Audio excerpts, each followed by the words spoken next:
Bun. Acum, dintr-un motiv necunoscut, mi-am văzut că n-ați vrut să parcurgeți problema Ana. Pot. Ana? Ana Femenes. Niciunul n-a atins în afară de domnul Comod. Nu insist asupra capitolului ăsta. De fapt, nu mai insist deloc, pentru că este destul de mare să înțelegeți că toate astea o să vă apuce de fund la un moment dat. Mai plece la concurs, o să vă pice numele la și o să vedeți că n-ați exersat suficient. Dar este treaba voastră. N-am ce să fac. Dar mă bucur să văd că te-a trezit concursul. Măcar el a încercat toate problemele. Domnul Gabriș a încercat și el la cod. Dar n-am înțeles ce ți-a după Ana. O problemă de altfel care rezolvă fix și în curs. Eu am o întrebare. L-am luat condițiile particulare sau l-am făcut bine problema? Te-ai încurcat un pic, mă părțit. Nu-ți dădea pe toate cazurile corect. De-aia nu ți-a dat punctajul maxim. Da? Bun. Să discutăm un pic. Să fie așa o lecție mai aplicativă, o să faceți și voi niște probleme la calculator. Da? Bun. La problema FIB am văzut că v-ați descurcat majoritatea în afară de domnul Potelașu. Cum ar trebui să zic? Toți în afară de tine, că deja a devenit un obicei.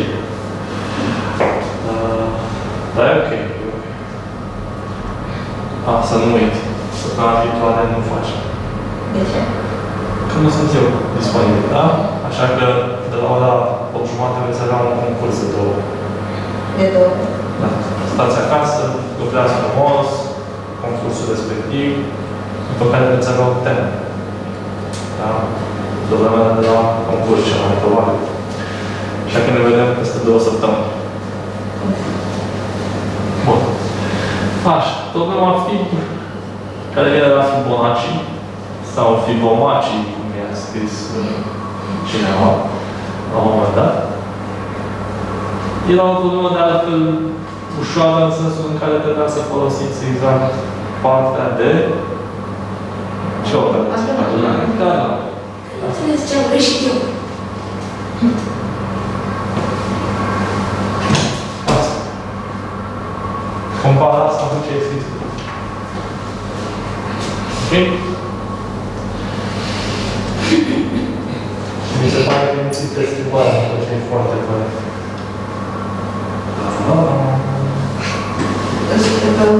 Îți spun foarte sincer, m-am uitat peste problema ta, am văzut că e o greșeală undeva pe aici, am oprit.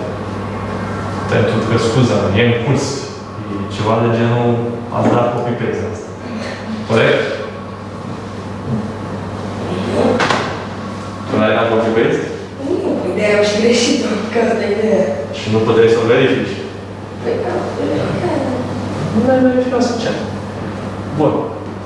În primul rând, eu am tratat cei doi vectori F1 și F2 de tip CEAC. Da? Vă sugerez să faceți la fel ca să puteți să aplicați unele mari.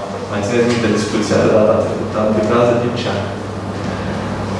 După care, vedeți că am scris acolo F1 de maxim de cifre. Maxim de cifre este dat de problemă și este egal cu 6.000. Este preinițializat cu ce înseamnă asta? Că tot vectorul tinde 1. Da? Bun. Deci am de vectori F1 F2, evident, sunt două numere din șirul Fibonacci care trebuie să le tratăm. Bun. Îl citesc pe N. După care zic că eu calculez aliile număr din șirul Fibonacci. Deci pentru asta am nevoie să pornesc repetiția mea de la 3, pentru că primii doi termeni am. Cel puțin ar trebui să știu care sunt primii doi termeni, da? După care mă duc până la N și încep și aplic o simplă adunare. Da? Deci am aplicat adunarea, spun că N1 devine N2. Acum, trebuie să înțelegem cine este N1 și cine este N2. N2 este parcurgerea numărului 2. Corect?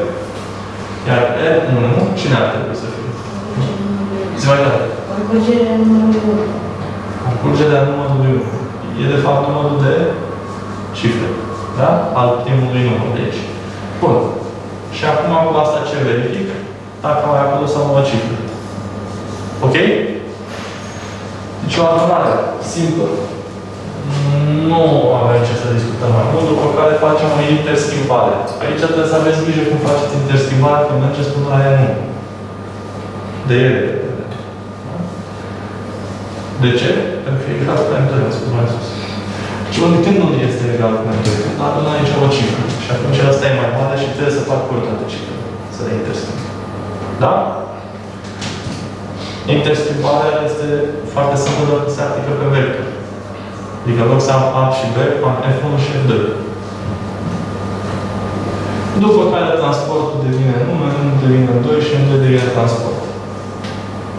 Da? Adică mă folosesc de transport ca să fac și aici o interschimbare a numărului de cifre.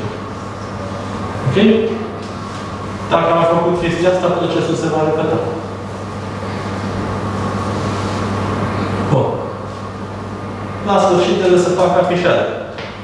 Afișarea se face invers, pentru că știm că noi lucrăm cu numerele invers.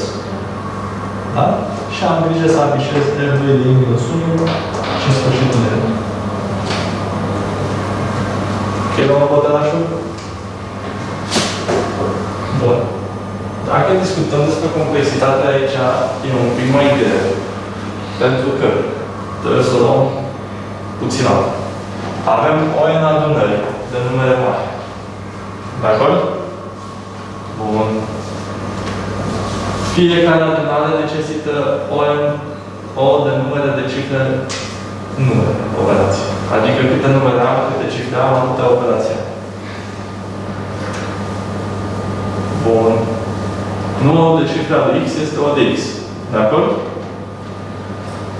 Dacă estimăm numărul X, aleluia și aleluia număr din șirul lui Fibonacci, o să putem să calculăm și complexitatea.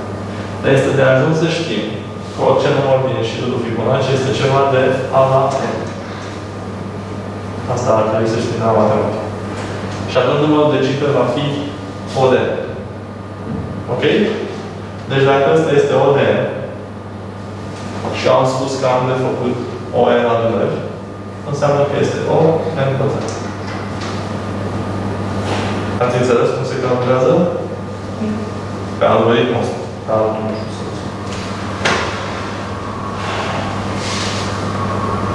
Bun. Tot e problema ANAF.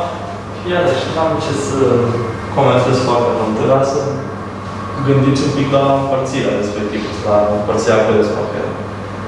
Dar de rest, hai să ne uităm. Trebuie să citesc numere. Da? Numărul ăla. Și să le răstor. Da? Pentru că eu îl citesc cu encheți, adică caracter cu caracter, și trebuie să răstor ca să pot să fac operații. Nici o problemă. Folosim interschimbare pentru a răsturna. Da? Primul cu ultimul. Până la trece. Cine este NC? Numărul de caractere. Nu vă e clar asta? E clar, da? Și trebuie să ajustez și numărul de cifre la final. Ce înseamnă asta?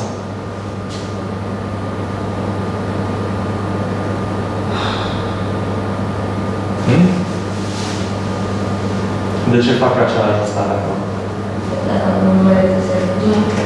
Dacă avem 0, da?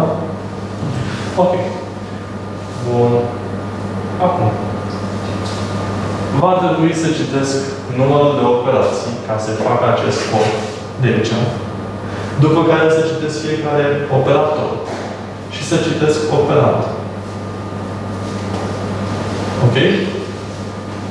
Ce înseamnă asta? Că o să am operatorul semnul, ca și caracter, și după aia numărul. Și am folosit un switch. În funcție de ce semn este, să fac ceva. De exemplu, dacă este adunare, uitați-vă voi de adunare. Copy-paste. Din curs. Da? Dacă este înmulțire, algoritmul de înmulțire. Copy-paste. Îl vedeți? Sus acolo? E la fel ca în curs? Deci până aici trebuia să fie accesibil. Aici am schimb eu un mic șiretit. La împărțire, n-am făcut împărțirea, da? Până aici este identic cu ce am pus. Și aici eu încep și tratez cazul în care este împărțire normală pe care o știm sau împărțire cu rest. Ok? Bun. Împărțirea asta va conține câtul împărțirii. Iar pentru asta înseamnă că fac la ajustare. Că asta era ce am lipsea asupra lui. Dacă este împărțire de tip modulo, operația e un pic diferită. Pentru că eu va trebui să mă uit la transport. Să zic, cât timp transportul e mai mare ca 0, x de y devine transport mod 10. Deci, practic, în vectorul meu, eu bag transportul. Și îl prelucrez. T-ul devine mod 10 și i-ul crește. Poftim? Din 10. Div. Și i-ul crește. Ați înțeles cum se făcea asta cu restul? Pur și simplu trebuia să iau transportul și să-l scriu, să-l prelucrez și să scriu un vector. Pentru că transportul meu era restul. Da?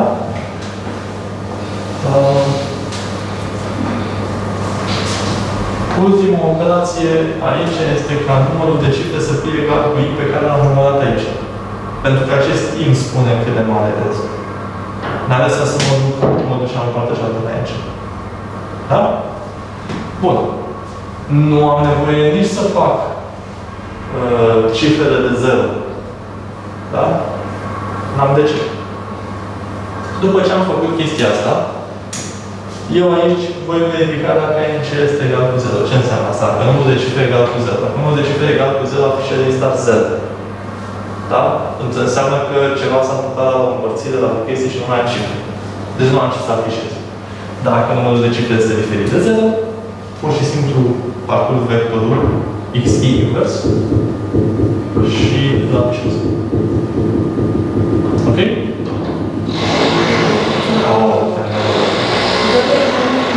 Zi mai tare. Nu cred că s-ar putea să... da. Ce zici? Ziceam că nu poate să fie 0. De ce nu poate să fie 0? De ce nu poate să fie 0? Dacă oricum mă dă să fie.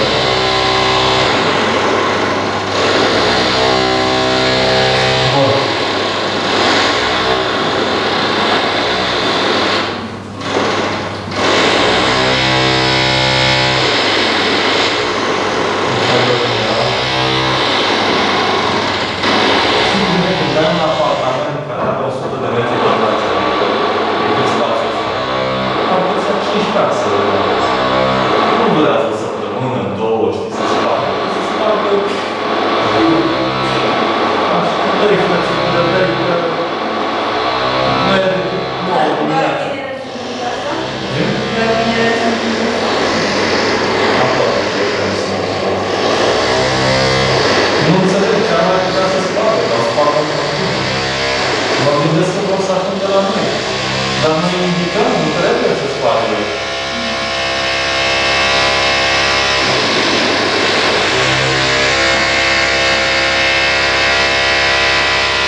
Bun.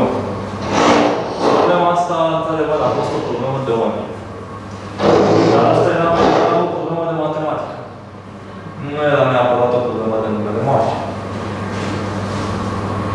Da. Trebuie să facem de divizibilitate?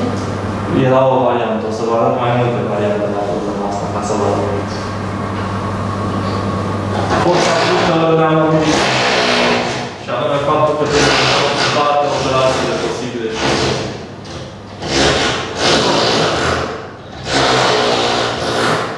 atunci, dacă trebuie să aplicăm forță 2, direct împărțirile numerelor mari la numere mici. Pentru asta nu am la numerelor 14 numere. În principiu, dacă ar fi să să ne zică că o problemă și numărul de unități.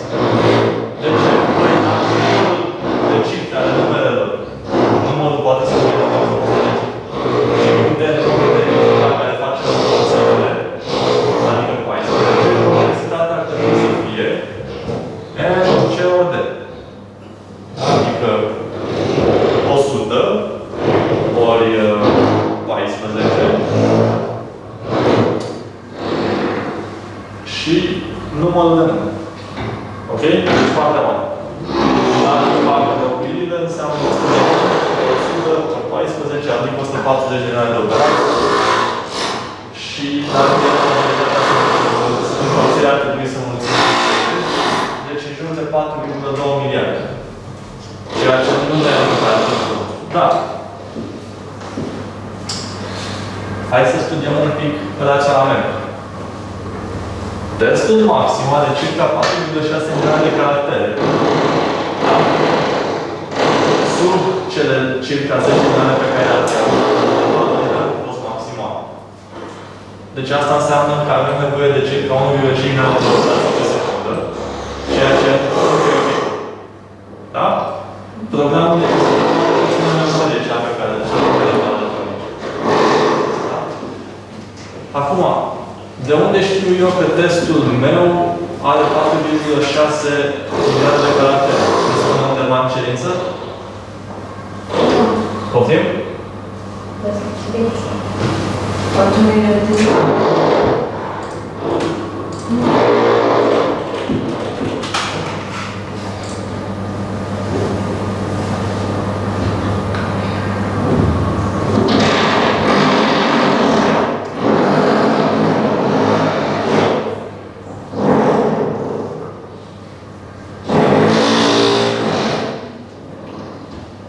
Deci nu prea ne spune chestia asta. Deci varianta asta pe care eu o arăt acum. Este o variantă studiată după ce am văzut testul. Nu se face la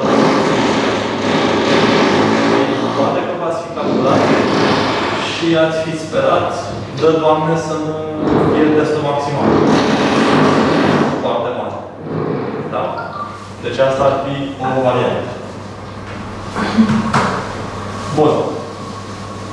Cum rezolvăm problema? Păi, o să am un vector de resturi.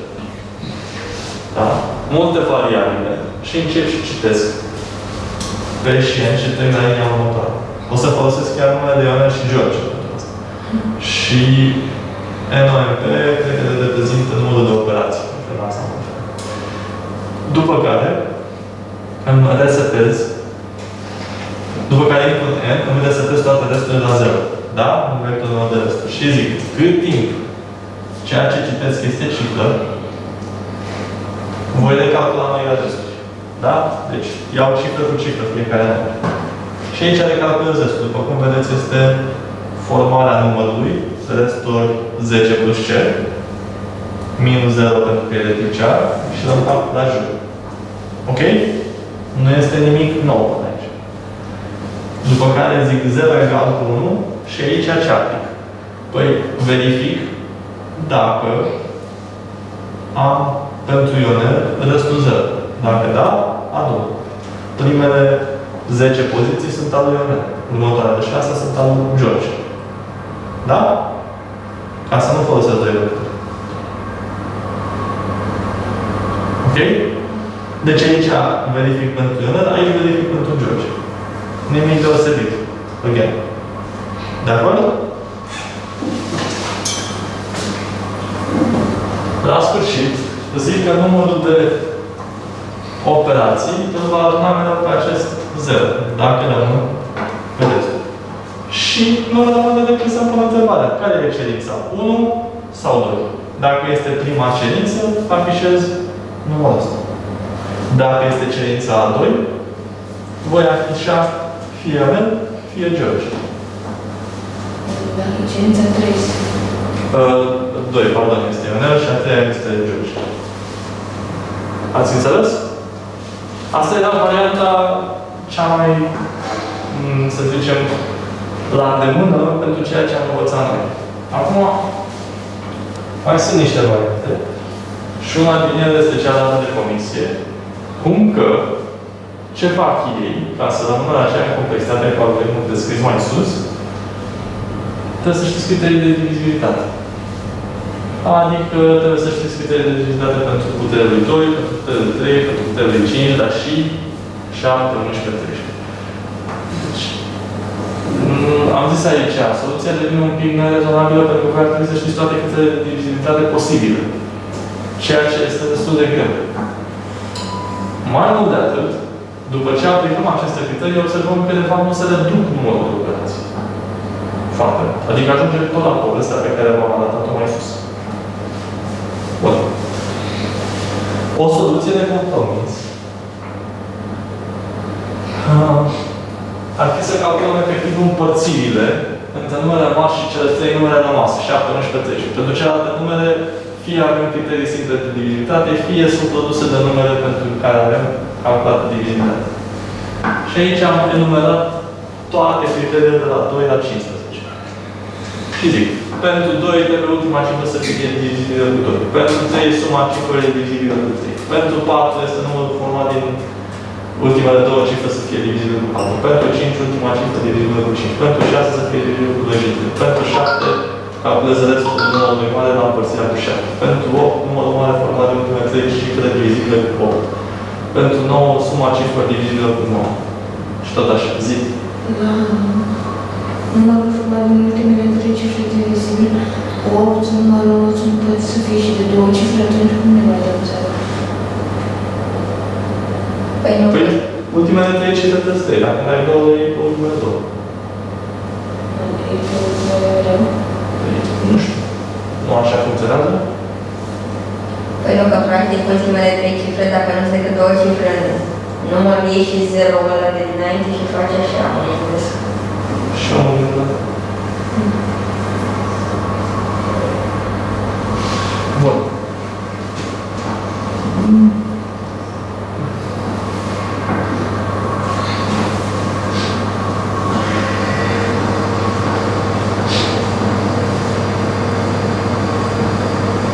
Presupun că dacă este mai mic decât de 3 cifre. Da, așa cum am zis de la ieri, face. Păi da, ai 16, de exemplu, care e divizibil. 0 sunt 6 pe 7. Cred că pur și simplu trebuie să faci împărțire. E un număr mic. O să împarți. Sau putem Hai, cât ăla mai jos? facem 0 ori 10 cu 0, apoi din acela să facem apoi penultima cifră, facem, să zicem, S ori penultima cifră plus. Formezi numărul. Da, efectiv formezi numărul. Și văd dacă e divizibil. Și dacă are 0 la început, nu mai pun cu 0. Da. Ok. Bun. Deci sunt mai multe criterii de divizibilitate, da? Și după aia cum facem programul efectiv. Pur și simplu aplic aceste lucruri aici. Cum le am? Păi, în primul rând trebuie să-mi formez numărul să prelucrez. Adică să memorez cifrele.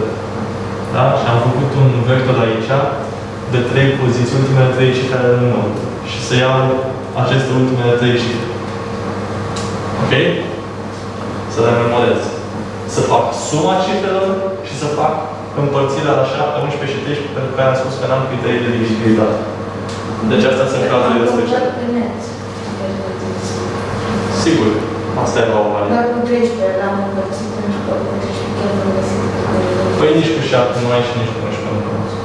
Așa că știu cum puteai să faci cifra din stânga ori 3 plus următoarea cifră, ori Super. 3, E mai simplu să faci împărțirea în cazul ăsta. Da? Bun. Așa. Și acum începe scrierea, după cum vedeți. Da? Și încep divizibilitatea cu 3. Am uitat să vă zic, mod 1000 înseamnă că fac număr. Formez numărul sus. Da, din cele 3 cifre. Ok? Și acum încep. Dacă e mod 5. Dacă este cu 3 și cu 5.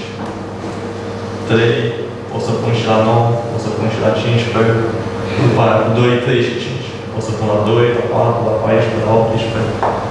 Da? Deci pur și simplu fac if-uri și fac împărțiri cu mare atenție, să fie if-urile implicate. Da?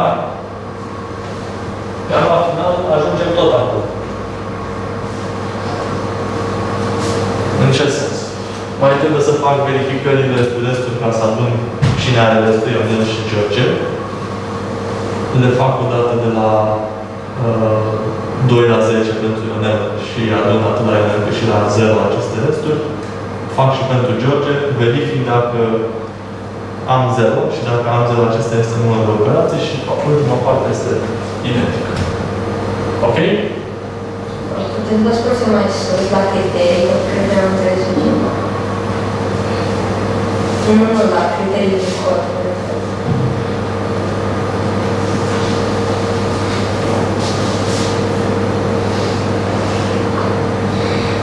Ce nu mai e? Păi da, dacă restul e 1, înseamnă că e divizibil cu 12, spre exemplu, la rest 12 nu la 9. Păi și de ce a spus if mod 1000 de împărți modul 2? Da, am înțeles, da. Îți ai zis că în mod este Da, am înțeles. numărul meu și pe altă parte numărul și după aia aplic celelalte criterii de divizibilitate alea cu ultima cifră. Da. Da? Am înțeles. Bun. Clar pentru toată lumea ce s-a întâmplat aici? Le aveți ca temă până data viitoare să le adăugați la arhivă, da? Astăzi trecem la ceva frumos. Dar avem matrici. Sunt aproape convins că ați făcut ora școală deja. Le-am și repetat-o până de ori. Poftim? Le-am și repetat-o până de ori. Da. Voi trece și eu prin ea în stilul meu, ca să nu avem discuții. Dacă ați învățat ce înseamnă un vector, matricea nu este cu nimic diferit față de un vector. Și anume, în loc să avem o singură dimensiune, adică să mergem așa, da? Mergem și așa. De altfel, matricea se numește un tablou bidimensional, pentru că sunt două dimensiuni. Mergem pe coloane și mergem pe linie. Gândiți-vă că matricea, de fapt, este formată din n vectori așezați unul sub altul. Din un vector, 3 la vector, 3 la vector, 4 la vector. Da? Ok? Bun. Ca să inițializez o matrice, dacă am spus că are două dimensiuni, este asemănător cu vector. Îi spun că este de tip int, îi dau denumire, îi dau linie și coloană. Pentru că metoda de parcurgere a matricii o să fie de sus în jos, de la stânga la dreapta. Și atunci trebuie să coloană cu coloană pe linie și abia după aceea să trec la linia următoare. Ok? Bun.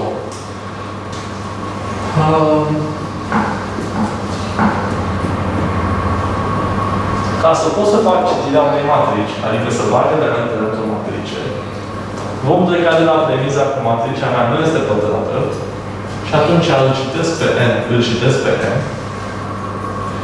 și voi avea două foruri. La vector avea un for, la matrice vom avea două. Acum, voi în interiorul forurilor puteți să puneți ce vreți voi, ca și variabile de parcurgere. Până acum la vector puneam i, sau puneam j, sau puneam k. Puteți în continuare să puneți și la matrice, de altfel în literatura de specialitate, majoritatea vor pune i și j. Da? Eu vă sugerez cu tărie să folosiți lin și col. De la linie și coloană. Pentru că veți ajunge să vă jucați cu indicii în așa fel încât, la un moment dat, nu o să mai știți cine e și cine este J. Și atunci, dacă scrieți lin și col și vă obișnuiți cu asta, e mult mai sugestiv și ușor de urmărit pentru toată lumea. Deci, primul for va parcurge linia de la 0 până la n, al doilea va parcurge coloana de la 0 până la n, iar citirea se face ca la vector, doar că voi avea matrice de linie și coloană. Da. Da? Acum, dacă citirea este de felul ăsta, nici scrierea nu poate să fie mult diferită. Da. La scrierea ați pot scrie și genul de lin și col, nu știu ce. Da, aici o să da, nu, textele inițiale, când am scris, erau cu I și J și după aia am revenit asupra lor și s-ar putea să mai fie. O să mai modific, da? Deci aici trebuie să fie lin și col. La afișare, tot la fel facem parcurgerea. Da? De la N, de la 0 la N, de la 0 la N, dar avem o mică diferență, și anume. Și uite, vezi, am mai uitat și aici am mai trebuit să fie o acolo, da? O să revin asupra. De ce? Pentru că forul ăsta este în interiorul forului 1. Ăsta aparține de acest for și îmi afișează mie aici ce? Toate coloanele pe o linie. Da? Când ajunge la sfârșitul liniei, el trebuie să am o afișare de sfârșit de linie. Ok? Da. Bun. Dacă nu fac sfârșitul de linie, o să mi-l afișeze ca o vector. Și nu o să știm ordinal. Aveți aici un filmuleț care este în limba engleză și puteți să-l citiți ca să vedeți, să-l urmăriți, să vedeți cum se întâmplă lucrurile în matrici. Inițializare, citire și tot așa. Ok?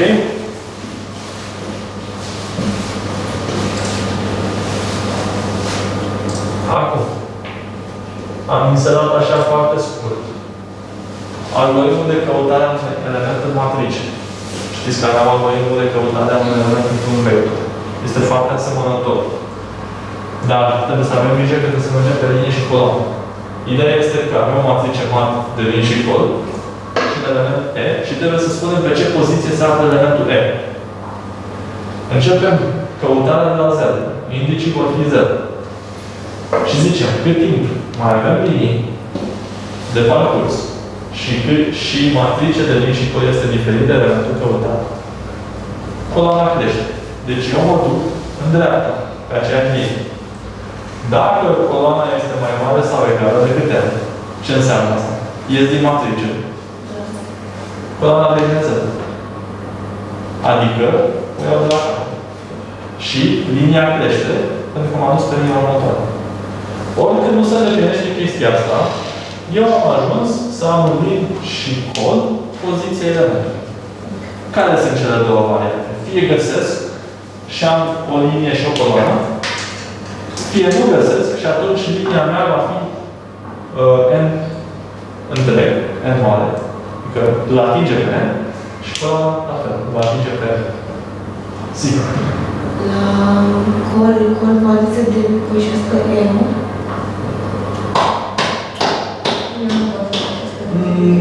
Dintr-un motiv anume l-am lăsat așa.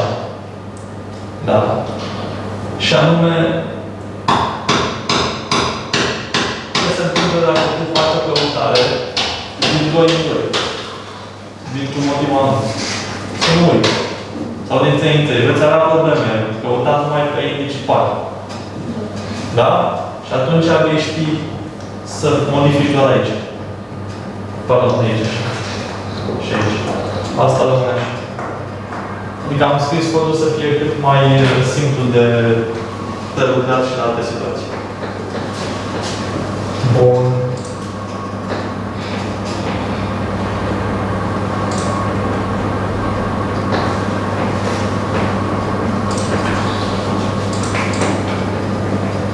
O matrice mai deosebită este matricea pătrată. Ce înseamnă matrice pătrată? Da, e egal cu numărul de linii este egal cu numărul de coloane. Da? Și atunci ea arată ca un pătrat. De ce este mai specială? Pentru că ea are două elemente foarte importante pentru noi. Și anume diagonala principală și diagonala secundară, care au anumite proprietăți și care veți vedea că cu ajutorul lor putem rezolva anumite tipuri de probleme. Acum, diagonala principală pornește din colțul stânga sus. Să terminăm colțul dreapta jos. Nu? Ți bine? S-a uitat foarte mult acum, așa că... Bun. Deci asta este direcția diagonalei principală.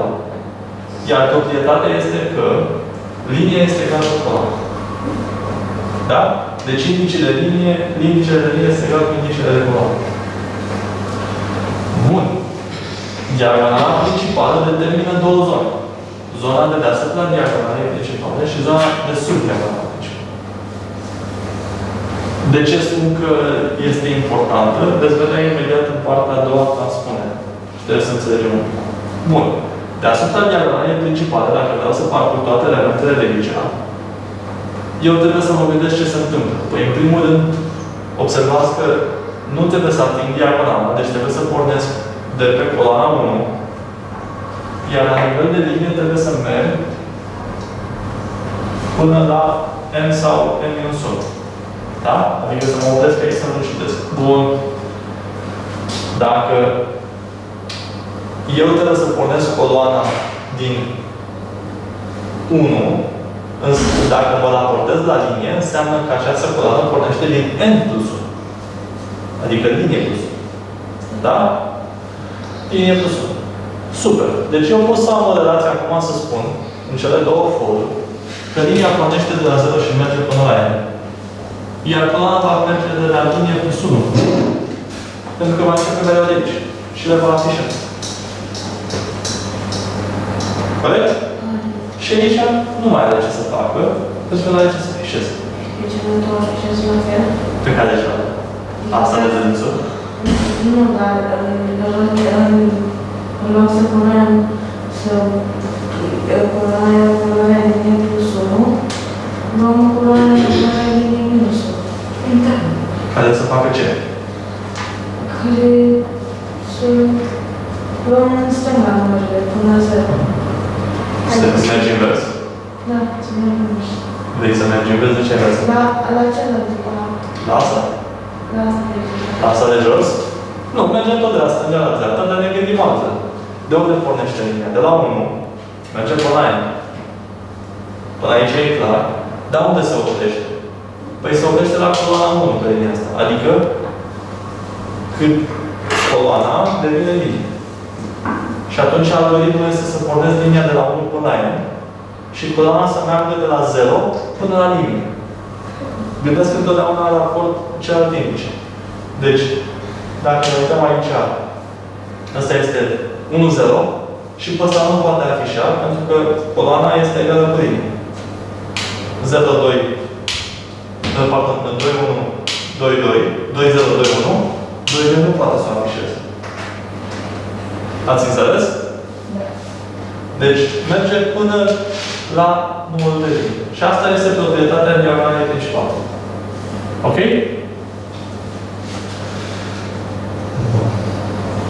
Și aici am uitat să scriu și aici. Să dăm o întrebare eu. Da. Deci una din ele e principală și una din cealaltă e secundară. Practic am două scenarii. Cred că a fost o convenție și s-a referit că asta principal este prima pe care o întâlnești în citirea normală. Și de-aia este diagonala principală. Că cealaltă nu întâlnești până când nu parcurgi ceva din... Da? Bun. Diagonala secundară, evident, este cealaltă și are proprietatea că lin plus col trebuie să fie egal cu minus 1. Dar atenție, este citirea de la 0 la matrice. Dacă era de la 1, trebuia să ajustăm proprietatea asta, că aici ar fi fost 1,5. Corect? Și ar fi fost I plus J egal cu N plus 1. N? Păi hai să ne gândim. Dacă încep de la 1 până la 5 Și asta ar fi poziția 1, 5. Cât ar fi dat? 6. Câte coloane? 5. Deci este antusol. Deci trebuie să avem grijă când ne jucăm cum pornim. Sugestia și recomandarea mea puternică este să începeți într-una de la 0, cum ați început la vector, că ați văzut cât de bine este când folosim operații gen modul. Da? Bun. Diagonala merge invers. De la dreapta sus, stânga jos. Și observați că se păstrează regula indicilor pe care v-am spus. Sigur că da, sunt două zone. Și acum trebuie să ne gândim ce se întâmplă. Da? Pe zona asta. În primul rând vedem că linia mea merge de la 0 și se duce până la penultima. Deci o să merg de la 0 până la n-1. Corect? Să fie mai mic decât n-1. Pentru că asta este n-1 aici. De acord? Bun. Deci asta e simplă de dedus. Iar coloana trebuie să meargă de la 0 până la tot n-1.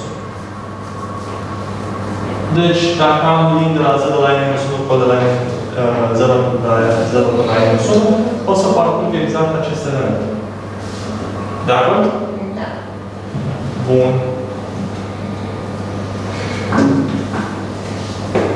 Zona de dedesubt, iarăși putem să o deducem. Vedem că pornim de la 1. Mergem până la ultima linie, deci trebuie să fie mai mică ca ea. Iar aici mergem, într-adevăr, de la ultima, dar aici mergem de la ultima de la penultima. Deci cum aș putea eu să scriu asta? Aș putea să scriu n-1. N-lin, pardon. Deci n-lin este 5 minus 1. Este poziția 4. Da? N-ul meu este 5 și aici trebuie să fie linia 2. 5 minus 2 este poziția 3. Ați înțeles? Cum funcționează? Bun. Partea bună este că toate aceste reguli nu trebuie să le țineți minte. Trebuie să țineți minte elementele astea. Cele două reguli pentru ele. Că cea principală e egal cu J, cea secundară e cu J egal cu minus 1. Dincolo sau cum vreți să o numiți. Da? Și atât. Restul de determinați atunci pe rând. Le deduceți. Până am dedus și eu acum cu voi. Pentru că nu poate să fie. Nu pentru voi. Ok? Da. Evident, putem avea această situație în care dacă arătăm cele două diagonale determină niște zone care, pentru simplitate, le-am dat nume de puncte cardinale. Nord, est, sud, vest. Da? Și aici ar trebui să ne gândim că trebuie să aplicăm regulile de mai sus combinate. De exemplu, dacă vrem pentru zona nordică, linia trebuie să fie mai mică decât coloana. Da? Ca așa ne spune nouă diagonala principală și diagonala secundară ne spune că linia plus coloana trebuie să fie mai mare decât pentru sun. Deci, din ce am făcut acolo, deduceți chestiile astea. Vă las pe voi să studiați acasă cu cartea asta și să vă jucați cu ea să vedeți ce se întâmplă. S-ar putea să vă dau probleme din astfel de zone, așa că încercați să prelucrați singur acasă niște exerciții de pe PB-Info, de unde vreți voi, și să-mi puneți întrebări dacă vă ne rămâniți. Ok? Da.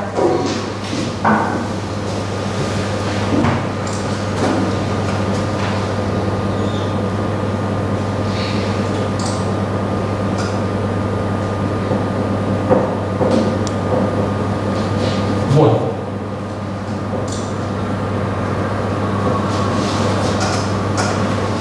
Avem o problemă clasică și anume transpunerea unei matrici. Transpunerea unei matrici se referă la faptul că vom interschimba elementele simetric față de diagonala principală. Am scris o matrice de la 1 până la 25, consecutiv, ca să o vedeți, să vă fie clar. Și iată ce am făcut. Am schimbat locul lui 2 cu 6. 3 cu 11.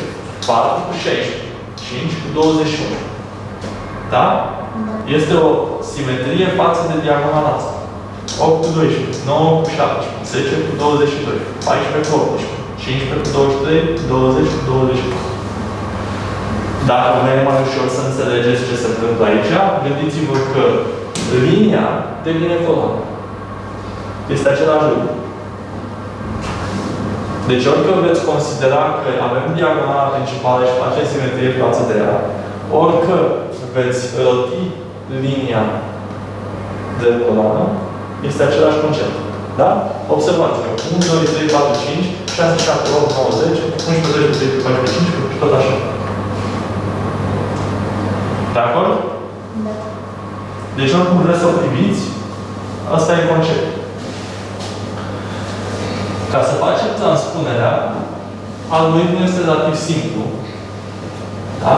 Ne folosim de diagonala principală, de parcurgere elementul și zic, linia pornește de la 1.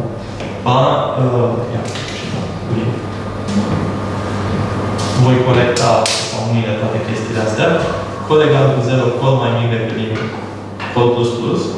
Și aici am o interschimbare. Dar atenție, interschimbarea asta este auxiliarul devine A de lin de cod. A de lin de cod egal cu A de cod de lin. Am schimbat indicii aici. Și după aia schimb A de cod de lin cu auxiliar, care este asta. Ați înțeles? Da. Interschimbarea se referă la jocul de indici. Da? Bun. Sigur că da, putem să o facem și față de diagonala secundară, cu multă grijă și atenție. Da? Observăm că la fel facem, doar că față de diagonala secundară, în loc să vină mișcarea așa, da? Mișcarea este în raport cu diagonala secundară, deci asta vine așa, coboară. Da? Și observăm 1, 2, 3, 4, 5. Prima linie. 6, 7, 8, 9, 10. 2. Ați înțeles? Da. Bun. Algoritmul, iarăși cu atenție, este inspirat din regulile diagonalelor pe care le-am dat mai sus ca zonă. Dar nu trebuie să le învățați, trebuie să le deduceți. Linia egal cu 0, linia merge până la n-1, pentru că diagonala secundară a văzut că e în cod și nu trebuie să ating. Trebuie să merg până la penultimul element. Auxiliar egal cu A de lin de cod și A de lin de cod acum se va schimba cu elementul de aici. Da? Deci primul se schimbă cu ăsta din colț. Ok? Și asta e tot. Ați înțeles bucata asta? Da. Da. Bun. Acum. Luăm o pauză, după care v-am adus calculatoare că o să facem practic. Lucrăm niște probleme de pe PBI-ul. Vedem dacă le aveți făcute sau nu. Da? Să facem un pic de practică să vedem ce se întâmplă aici. După care vă duceți acasă. Da? Da.